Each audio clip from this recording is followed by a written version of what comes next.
In the 1980s, Dungeons & Dragons became an instant hit. Gygax's original concept had been built off the template of wargaming, and so the basic idea for the D&D was for small parties of characters to essentially rampage across a make-believe landscape slaying monsters. The more monsters one character slayed, the more powerful the characters became through experience points. But with advanced D&D, the game took on a whole new dimension. Characters were more customized and included stats on the individual character's personality. Their looks, charisma, and moral makeup were all part of the character creation process. This enabled gamers to determine what sort of character they wanted to play in terms of the moral makeup of the character, as well as the character's social status. Thus, one could create a thief but envision the thief to be chaotic good, so that the thief was essentially like Robin Hood. Or one could play a totally evil thief who worshipped an evil god or goddess, and such a character was termed lawful evil. One could play a fanatically good character who was a knight whose sole purpose was to eradicate evil from the earth, and this would have been under the character class of paladin, and their moral makeup would be lawful good. The possibilities were endless, as well as the various races with which Gygax populated his world. The standard elves, dwarves, orcs, and humans were the staple of D&D, but as the game gained popularity in the mid-1980s, all sorts of different races were created and subsets of those races. The game quickly transformed from a mere board game into an actual storytelling mechanism in which a group of players essentially immersed themselves into a dynamic story which was created as they played the game. Each game became its own unique storyline with characters specially created for each player, by each player, and with what was termed a dungeon master, who created the imaginary environment of the characters to play within. Thus, the dungeon master weaved an imaginary scenario which took place in an imaginary world, which the dungeon master peopled with imaginary non-player characters, and the players interacted with this imaginary world with their own specially created imaginary characters. This system of gaming enabled players to escape the drudgery of their real lives and to immerse themselves into an imaginary world of excitement and adventure in which they could be any kind of person that they wanted to be. This led to a great amount of fun, but it also led to some bad incidents in which mentally disturbed individuals who played the game could no longer distinguish between the real world that they lived in and the imaginary world in which they played the game. In this aspect, D&D was criticized harshly by the media, and especially the Christian Church, which saw the game as a dangerous catalyst whereby people could become ensnared in the world of the occult or even commit murder. Meanwhile, Dungeons & Dragons transformed fantasy literature by providing a platform from which countless imaginary worlds could be created and developed by an individual who took the time to do so. And TSR, the company which produced D&D, licensed official books written by many different authors who wrote their novels based in the imaginary world created by D&D. The most striking example of this in the 1980s was the book trilogy, the Dragonlance novels. In the early 1980s, Tracy Hickman and his wife Laura created an entirely new imaginary world which they named Krynn, and which they further developed under the direction and employment of TSR. Hickman and Margaret Weiss, along with a group of other TSR employees, developed their new fantasy world according to TSR guidelines, and then, after creating a set of characters, actually played D&D within their new world. After they had played an entire storyline, Margaret Weiss and Tracy Hickman took the story which they had played out and created a series of novels called the Dragonlance Chronicles. The first novel was released in 1984 and was called Dragons of Autumn Twilight. Along with the first of the series release, an entire set of D&D modules and sets of figurines was released. The Dragonlance series was an instant success. It is set in what is called a shared universe, which is a literary term denoting a concept world from which many different authors can draw inspiration for novels of their own. Under the banner of TSR, Dragonlance was their most popular franchise next to Forgotten Realms, which was the shared universe created by Gygax for the initial D&D game to be played within. By the mid-90s, Dragonlance had produced 190 novels by many different authors, and Margaret Weiss and Tracy Hickman also co-wrote several other series of novels set within several unique worlds which they had created for platforms for their novels to be written from. The Dragonlance novels have grossed over $22 million and have even inspired some very beautiful and unique fantasy artwork. This artwork back in the late 80s was compiled into an illustration book and was very popular. In this way and many others, D&D inspired an entire new generation of fantasy literature, art, and gaming.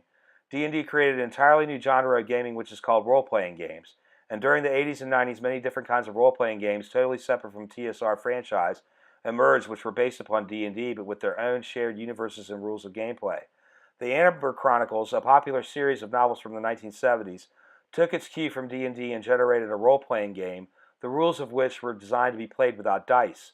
These sorts of games led to a robust popularization of live-action role-playing, which was a gaming experience which had first emerged in the late 70s, but which, upon the explosion of role-playing games in the late 80s and 90s, became a mass success. Live-action role-playing essentially takes the concept of role-playing games like D&D, and instead of playing one's character completely in the imagination, one literally dresses up like one's character and acts out the gaming experience in live action. One significant series of books based in the shared universe of the Forgotten Realms emerged in the early 1990s, which needs to be mentioned here, because it transformed the way in which fantasy literature is actually written in a fundamental way. In 1990, TSR published the first in a trilogy of books called Homeland. The author was an up-and-coming writer for TSR named R.A. Salvatore, and even though he had written a few novels prior to Homeland for TSR, and in fact the trilogy which Homeland is the first book of was actually a prequel to a series of books Salvatore had already authored for TSR, it was Homeland which put Salvatore in the literary spotlight. Homeland is a novel set in the Forgotten Realms world, and its main protagonist is a male elf who is a member of a subrace of elves which had been created for Forgotten Realms by TSR years before. Whereas most elves are morally good, this race of dark elves, also called Drow, from which Salvatore's protagonist originates, are an evil race of elves who serve and worship an evil spider goddess by the name of Loth. This evil race of elves lives far underground in the vast subterranean world called the Underdark. There, in a huge cavern, lies Salvatore's protagonist's home city called Menzoberranzan. Due to the fact that dark elves serve an evil goddess, the dominant sex among them is female. Just as with human beings, the female sex is smaller and less strong in general than the male sex, so in the dark elf world, the males are smaller and less strong than the females. All of the females of the race are trained to be priestesses of Loth and are very powerful in terms of magical and martial ability. The males are relegated to magic users and fighters, and while they are skilled, in comparison to the female dark elves in general, the males are weaker in ability. The dark elf society is split up into various houses. Each house is ruled by a matron mother who is a high priestess of the goddess Loth. The society is extremely evil, and the sole goal of every house in the city is to be the first house of the city and to essentially reign supreme. There are 10 houses on the city's council, and these 10 positions of power are solely coveted by those houses outside of the 10 houses, the first being the most powerful and coveted position. In order to move up in the hierarchy of houses, a house above you in rank must be destroyed and cease to exist.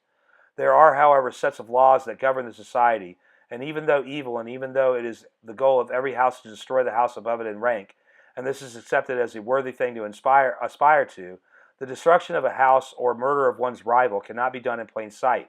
In other words, the death of your rivals must happen in such a way that it cannot be proven that you did it. Crime is permissible, but only if you get caught red-handed in the act. It is in this society that the protagonist of Salvatore's book is born. The protagonist is a male drow, born into one of the upper 10 houses of the city's hierarchy, and is essentially a noble male of a house born to a matron mother. The thing that makes Salvatore's protagonist, whose name is Drizzt Do'Urden, unique is the fact that Drizzt is born with a moral conscience. Throughout his early childhood, he must cope with the fact that everyone around him is evil, save for his father, who is the weapons master of the house Drizzt is born into, and who is the best weapons master in the whole city. Drizzt is an exceptional drow, like his father. He is just as fast and dexterous as the fastest and most dexterous of the female high priestesses of his race, and he is a born fighter. His father, who also has a moral conscience, trains him to fight, and his weapons of choice are twin scimitars. The story progresses, and Drizzt is forced to face the fact that in order to escape the evil of his race, he must leave his homeland, but this would be seen as treason and blasphemy against the goddess Loth by his mothers and sisters, so he must plot to escape. Eventually he does, but his father must give his life so his son can leave the city and have a better life. This series has an extremely good storyline, as I have detailed, and was immensely popular upon release. However, that is not what influenced a profound change in the way that fantasy literature is now written. It was Salvatore's writing style which changed the literature landscape. Salvatore wrote the combat scenes in his novel in such a way that every swing of a sword can be envisioned by the reader. The intricacies of his combat scenes were fantastic and comprehensive in a way that the literature had not before possessed. Every sword stroke, every angle of a shield used to fend off those sword strokes, every wand casting of a spell, and the components used to cast said spell are spelled out in excruciating detail in Salvatore's novels. It all makes for a very immersive and addictive reading experience, and authors after Salvatore have used his writing style to shape their own. Meanwhile, during the success of role-playing games and their influence on fantasy sci-fi literature, video games became very popular, and during the 90s, as computer graphics continued to improve, the popularity of video games arose. Role-playing games found an entirely new medium.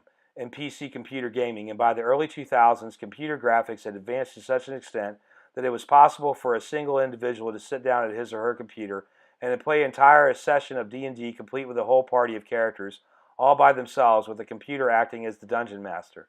Today, with the advent of the advancement of the internet and the superb quality of computer graphics, groups of people can actually interact with one another and play a D&D type game, each with their own character in a party, while another person acts as the dungeon master, creating the dungeons, cities, or other kinds of environment for the player characters to move through and conquer. Dungeons & Dragons truly changed the way that we act out our fantasies and storytelling. The video game industry has vastly improved the way in which we can game in this fashion, and the large success of video games with the wider consumer community has added a wider element of variety of individuals who enjoy the role-playing gaming experience. Fantasy and science fiction conventions have become all the rage, with an emphasis on cosplay, in which people dress up like their favorite movie, video game, and role-playing game characters. The fun is endless, and everyone, young and old, is having their share of the pie. The intricacies of this topic are vast, and this series is in no way comprehensive of the fantasy, sci-fi, gaming, and literature industry. I have mainly focused on fantasy gaming and literature, but the sci-fi industry as well as the comic book industry are just as popular, and all three industries are vast. I hope you have enjoyed my brief series of videos on this topic. I hope in the future to do a truly comprehensive documentary on the fantasy, sci-fi, gaming, literature, and movie industry. Thank you for watching.